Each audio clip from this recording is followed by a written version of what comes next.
We've all seen it. The latest news about GameStop, they're closing stores. Next year or two, they're going to be closing even more. Doom and gloom, writings on the wall, yada, yada, yada.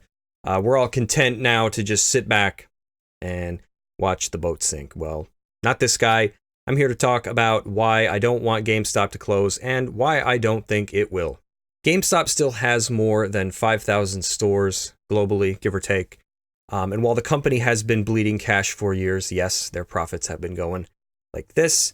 I think it's foolish to assume that that's because all 100% of their stores are unprofitable. No, I think at this point it's because GameStop has profitable locations and they also have ones that might not be doing so well, and their operating costs and everything are just bringing the whole company down. How did GameStop get into this mess? Well, GameStop ballooned during the early 2000s. I worked for them like the mid 2000s. They profited rather insanely off of the used game market. And to sum that up as concisely as I can, you gave GameStop your games, accessories, hardware. They took other stuff like DVDs for a while. And they basically gave you store credit for them, or they gave you cash. Cash was usually less. I think nowadays they try to keep that about the same, whichever one that you want. But back then, there was usually a penalty, like 10 to 20% if you wanted money that you weren't going to spend in their store. This led to people bringing in their items in absolute droves. Believe me, I remember taking trade-ins that covered every ounce of counter space that you had. You would have stacks of stuff, just hundreds of dollars worth of things in one trade-in transaction. As the years went on, the trade-in values would dip lower and lower. All GameStop really had going for them was this instant gratification. A lot of people confuse this with being taken advantage of, but the temptation for someone to get rid of a bunch of things that they weren't going to use or were maybe fairly certain that they weren't going to use to get one new thing was just too great. And that's not on GameStop. A lot of people say, oh, they ripped me off. No, you knew what you were doing. And yes, GameStop did bank on that, but that's on the people that traded their stuff in. Now, eventually, the lack of reward from trade-ins would catch on, and it would go on to saturate most of the internet to where it became a meme. You know, why take it to GameStop? They might give you a quarter for no matter what it is, even if it's just a game that you paid $60 for yesterday. You might get $1 in trade-in credit if you're lucky. Now, me personally, I haven't given GameStop anything of value in years, and it's my belief that this is one thing that has hurt them. Fewer trade-ins means that you've got fewer products to sell, but it also means that you've got fewer people in the store. Even those people I mentioned before who might take cash, they walk right out the door with it. So what? You've got their games or whatever that they traded in, but they're not spending any money in your store. They just leave. And more importantly than that, I feel like GameStop just has less to sell. It's not that they have less to sell too, they have less to sell. During the heyday of the used video game, there was no online platform to speak of if you opted to make your purchases in some other way. It didn't exist yet. This is why GameStop thrived, because it was literally capitalizing on something that no other competitor had just made so many claims to. GameStop blew up they bought additional stores, they bought out the competition. But the bigger you get, this is what I'm getting to, the bigger you get, the bigger your appetite gets, and the more you have to eat just to maintain. And because its sales approach never really changed over the years, GameStop was bound to be outdone by just a simple change in the times. Now, there was never really much of an incentive to buy a new used game.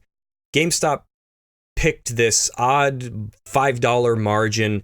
They never deviated from it. So this change that's come about, it really didn't have to sweep that hard to kind of knock GameStop right off of its feet.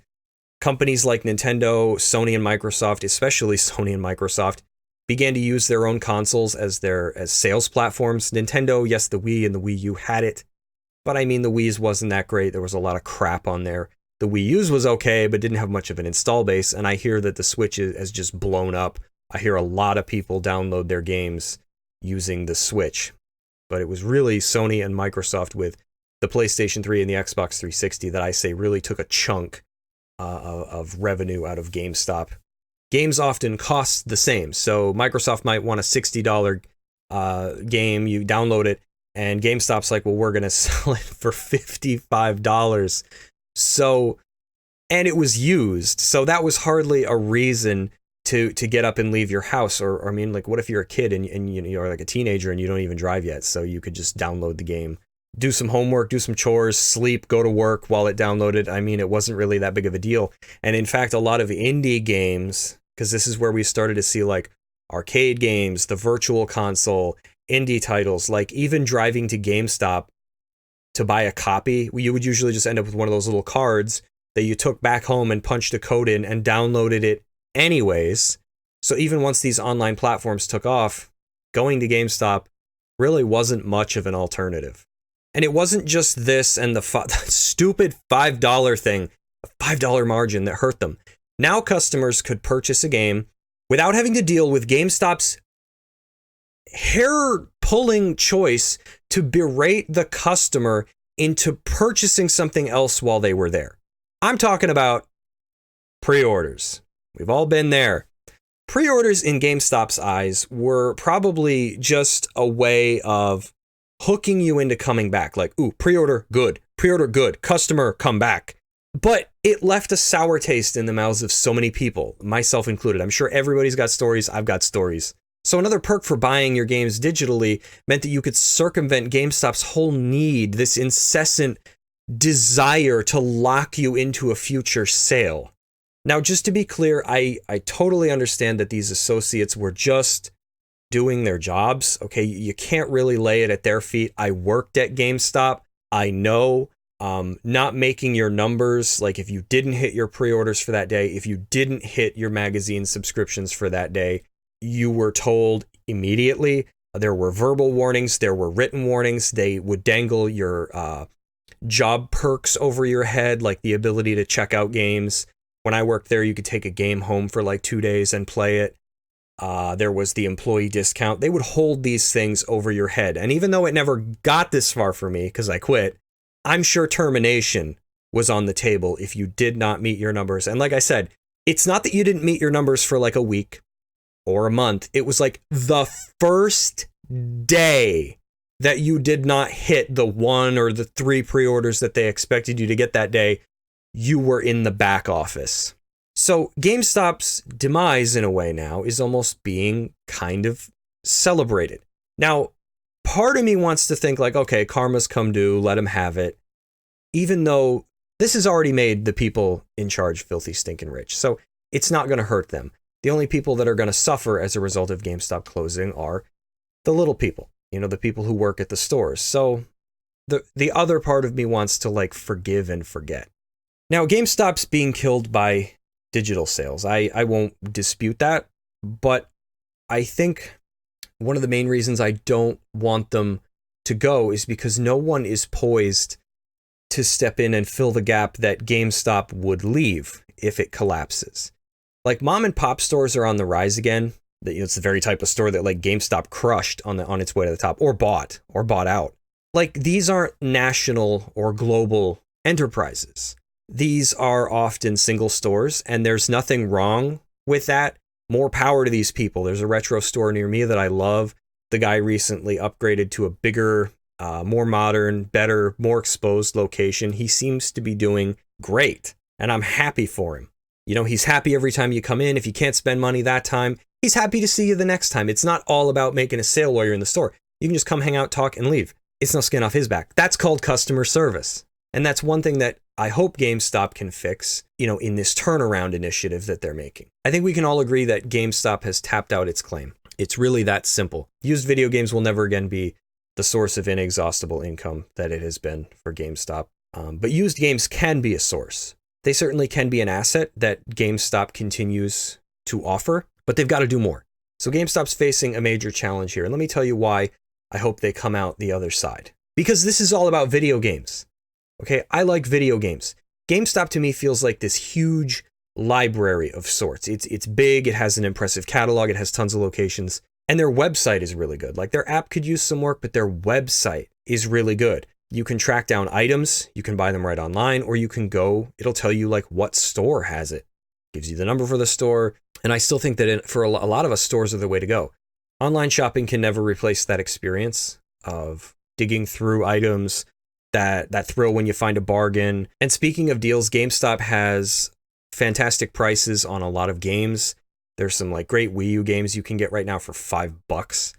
There are regular flash sales on retro products. You know, you buy 2, you get 1 free. That's a great way to pick up some NES games, some Super Nintendo games, PlayStation games. They have a lot of good stuff. And one thing that I've used GameStop for a lot, and I love them for this, is when old games become new again, like through Microsoft's Xbox One backwards compatibility, a lot of sellers jack their prices up on those games. Ninja Gaiden 2, when that was announced to be backwards compatible, a lot of people wanted $30-$40 for that game. And I went right on GameStop and got it for $13 because GameStop doesn't jack their prices up when stuff like that happens. And it's crazy because they'll advertise it too. They're like, what's old is new again. So the more options, the better. I'm talking about us gamers. That's why we should want GameStop to hang around. I've even heard that some retro stores will use GameStop as a way of, I think it was Immortal John Hancock that said that. They use GameStop to replenish stock. And if GameStop goes under, that's one less option for these stores, the same as it is for us. Like, what if a lot of the retro stores that we like going to use GameStop to get some of the games that they find? Because a lot of these retro stores, you know, even when they go around, they might have like an itinerary of places that they hit to look for games that they can take back to their store to sell. A lot of them might not have the money to venture out very far. So then their only options are like eBay, maybe Amazon. And there's a lot of resellers on those sites that just want probably way more than a lot of these games are worth. And they just put them on there and wait until they sell. So this is bad for retro stores too. Now don't misunderstand, most of us here in the US probably live near a Walmart or a Target or a Best Buy. So I'm not saying, oh no, GameStop's gone, we won't be able to buy our games, what do we do? There's always Amazon, yeehaw, if that's your thing. But, and I can't be alone in this, I prefer to go to a video game store for my video games. And as much as I like the retro store that I mentioned before, and I like retro stores everywhere, I don't think this retro store really deals in new games and new hardware. Now, GameStop is toying with the idea right now of experience. They want going to a GameStop to be an experience. And I think they're on the right track because they didn't outright say shopping at a GameStop should be the experience. So they're not after your money. Now, don't get me wrong. I hate whenever somebody tells me businesses are in it to make money, as though they're in on some like secret knowledge that nobody knows about. Yes, I get it. GameStop is hoping that while you're there, you spend money, even if it's on chips or soda. But it's nice to see that they're doing away with these like fishhook type business practices that chased their customers away to begin with. I like that they're saying, like, the redesign seems to communicate to me so far, hey, come and hang out. And I think people will. And this puts GameStop in, again, when I talked about how big they are, this puts GameStop in a really great position because in the redesign footage, you see CRT TVs and old retro systems. And, you know, a lot of people tout those as like the authentic way to play them, you know, and it's like in the same way that some people prefer vinyl. You know, I don't really know anything about records, but I know about games. I think GameStop's in a fantastic position right now to use its footprint to educate younger gamers, you know, and before you try to tell me like, oh, kids just play stuff on their Raspberry Pis nowadays or whatever, their phones or tablets, like, let me just say there's no replacement for playing games on the original hardware, the original TVs they were intended for, using those original controllers. There's no replacement for that. You know, plus you'll have associates who can share their memories and experiences with these games. Like maybe some older associates can be like, oh yeah, I remember when the NES came out. I was like 5 years old, 6 years old, you know, or for even parents, you know, they could bring their kids in and be like, look, you know, this was like the first video game system that I had, and we played it on a TV older than this one. You know, it's just, I think it's good for this whole community vibe thing that GameStop's going for. This could work. And no doubt, yes, some kids will scoff at it and be like, that's dumb. But there are a lot of level-headed kids who will be like, this is really cool. And that's just the video game side of things. GameStop's talking about card games, board games, and I feel like GameStop could even work these digital games into its space. The very thing that's killing them. They could make it work in this new space. I don't know about you, but one thing that has always frustrated me about a lot of digital games is there's no demos you can't try before you buy. But GameStop could work with some indie developers, smaller companies, get these games in for customers to try them out. Say, hey, you know, when this date comes around, we're going to have like so many PlayStation 5s or whatever. There's going to be like this game. You can try it, you know, give them a reason to buy a download code while you're in the store. I don't know if GameStop will get a cut of that. give customers like 25% off if they buy it, or like a poster, or do like a, buy this game that's in early access or something. You get like a download code to give to a friend. I mean, there's a million other things GameStop could do. I've heard talk about esports. I'm not really into that, but I get that it's popular. You could expand the Power Up Rewards program to encompass more than just used games. Do not get rid of that used games perk. That's a big deal for the people who have stood by you over the years. But expand on it. Get toys in there. I don't know. Do something with it. If you guys do retro stores, GameStop does retro stores. Do not fall back into the same thing that has killed your trades with current games. Don't give someone a nickel for let's say just a Game Boy game you're going to put in a case for $50. Don't jump back into the same ball pit that you just peed in. So, in the end, do I think that GameStop can pull off this reinvention? Yes, I do. Do I think they will? I don't know. Now, I know that's a lame answer, but I feel like a lot of that depends on, like, they could do the most impressive turnaround anybody's ever seen. But if we don't give it a chance, it won't matter. And I think that we really do have to give this a chance. Now, the one thing no one can deny is that GameStop has to downsize right now. Okay, but people should not take that. Downsizing is not synonymous with failing. GameStop just has this insatiable appetite right now. That's all that this is. It has to downsize. It has to shutter those locations that are holding it back. This is just one of those ugly, ugly things. Yes, it will involve a lot of people, committed people losing their jobs, devoted people, but like GameStop can't have it both ways, unfortunately, right now. And I don't live in a big city, but even where I live, there are 2 GameStops within 25 minutes of me, 3 if I'm willing to drive like 10 minutes further. And when I first moved to this area in like late 2007, there was 4 locations, and 2 of them were right across the street from each other. And like GameStop has to close these underperforming stores. I mean, let's face it, that as a company, it really doesn't need. They're not helping. And let's be real, when you have 2 GameStops, like I mentioned, that are right across the street from each other, aren't you kind of competing with yourself at that point? Now, GameStop might one day find that it's the next Blockbuster Video. It was everywhere.